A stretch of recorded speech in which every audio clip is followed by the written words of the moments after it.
Extra income வேணும்னு நினைக்கிறீங்களா? உங்கள் சேவிங்ஸ் தான் ரியல் ஏர்னிங்கே. வெல்கம் டு நம்ம வீட்டு சேவிங்ஸ். இது 30 டேஸ் 30 மணி டிப் சீரீஸ். இன்றைக்கி டே 18ல் நம்ம பார்க்க போகிறது சேவிங்ஸ் தான் ஏர்னிங். 2 பேர் இருக்காங்க, பர்சன் ஏ பர்சன் பி. சேலரி அவங்க 2 பேருக்குமே 30,000 ரூபா தான்.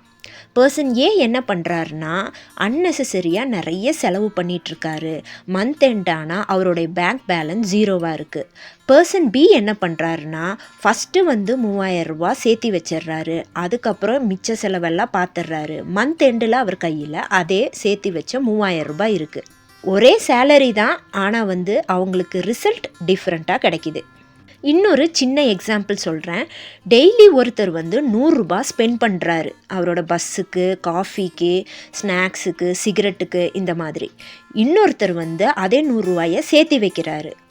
இப்போது ஸ்பெண்ட் பண்ணவருக்கு இயர் எண்டில் பார்த்திங்கன்னா 0வாக இருக்கும். சேவ் பண்ணவருக்கு இயர் எண்டில் பார்த்திங்கன்னா 36,500 ரூபாய் இருக்கும் கையில். 100 ரூபா சேர்த்திங்கன்னா 100 ரூபா ஏர்ன் பண்ணதுக்கு சமம். இப்போ ஆல்ரெடி உங்களுக்கு லோன் போய்கிட்டு இருக்குது அப்படின்னாலும் சரி, இல்லை ஒரு புது லோனுக்குள்ளே போகிறீங்கன்னாலும் சரி, இஎம்ஐ இருந்தால் அது ஒரு ஸ்ட்ரெஸ். அதை நல்லா ஞாபகம் வச்சுக்கோங்க. இஎம்ஐ எப்போ க்ளோஸ் பண்ணுறீங்களோ அப்போ தான் மாதம் உங்கள் கையில் இருக்க காசு ஃப்ரீயாக இருக்கும். எப்போ உங்களோட இஎம்ஐயை க்ளோஸ் பண்ணுறீங்களோ அப்போ தான் உங்களுடைய இன்கம் இன்க்ரீஸ் ஆகிறத உணர்வீங்க. அது வரைக்கும் நம்மளுக்கு சம்பளம் கம்மியாக இருக்குது, இதை வச்சு எப்படி மேனேஜ் பண்ணுறது, எப்படி சேவிங் பண்ண முடியும் அப்படின்னு தான் நீங்கள் நினச்சிட்டு இருப்பீங்க. நீங்கள் ஆஃபர் வருதுன்னு சொல்லி வாங்கி நிறைய பொருட்களை குவிக்கிறதுக்கு பதிலாக தேவையில்லைன்னா வாங்காமையே விட்டுடலாம். ஸ்பெண்ட் பண்ணாமல் இருக்கிறது கூட ஒரு ஏர்னிங் தான். சேலரி உங்களுக்கு ஸ்லோவாக தான் க்ரோ ஆகும். சேவிங்ஸ் உங்களோட ஹேபிட்டை பொறுத்து ஃபாஸ்ட்டாக க்ரோ ஆக வாய்ப்பு இருக்குது.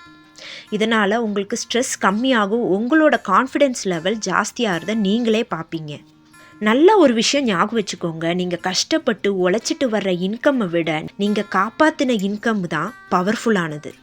இன்றைக்கி உங்களுக்கு தேவையில்லாத ஒரு எக்ஸ்பென்ஸை கட் பண்ணிவிடுங்க. அந்த அமௌண்ட்டை சேவ் பண்ண ஸ்டார்ட் பண்ணுங்கள். டே 19ல் இதே மாதிரி இன்னொரு சேவிங்ஸ் டிப்ஸோடு நான் உங்களை சந்திக்கிறேன்.